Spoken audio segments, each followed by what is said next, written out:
Recording this video kind of off the cuff. I wasn't really going to return to this right now, but I have some information that I got from my cousin regarding some people who were staying in Jamaica and the difficulties they were having. I did a little bit of digging around on TripAdvisor and I found some more recent reviews that really kind of called to question if you would want to go to Jamaica right now. And I will say this with some caveats. One, Sandals is really good to me in terms of taking care of my stay and making sure I was fed, at least at the Royal Plantation. So I cannot say anything bad about them in that regard. But I am seeing signs of resorts that aren't covering people's additional stay, like if they get stuck there for whatever reason, they're making people pay out of pocket to continue to stay there, or they're saying, hey, we'll move you to a government facility, which sounds horrible. So if you've got a resort that's got a situation like that set up, it really kind of behooves them to give you a positive test because they'll get more money out of you. Most of the resorts right now do not have anywhere close to 100% booking, so that's the way of fleecing you out of an additional $500 or $1,000 and keeping you there. And that was what was insinuated in several of them. I'm looking at one of the reviews right now.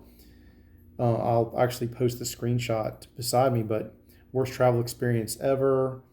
Some of my family members tested positive for COVID and were forced to quarantine.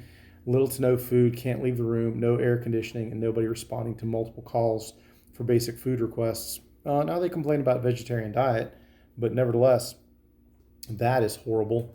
Another review that I found, same thing, like stuck in a room, guarded, disorganized staff, and being stuck there. My cousin sent me some messages, and I've redacted some names in order to make it private. But at the one resort they're talking about, they said, hey, you're positive, never actually saw the results. And further, when they were stuck in a wing that was specifically for people who had COVID, and they said they weren't going to let them leave until they got a second PCR test. I don't know the truth of that, but I'll say that it's entirely possible with a PCR for you to test positive for weeks after your initial positive test, because the amount of virus that will trip that test doesn't take much at all, far below the point where you would still be contagious. And lastly, I did a little bit of web search, and there are some news articles even regarding people who got stuck there. So if your resort does not have ironclad guarantee to pay for any additional stay, so that you're not financially out of pocket, I wouldn't go. I would cancel that trip. It's just not worth it right now. I will post links to the web pages because I show you the screenshots, but I'll actually post those links. I would be exceptionally careful if you're traveling overseas anywhere out of the continental United States right now, and I would be extra careful if you are traveling to Jamaica for tourism right now.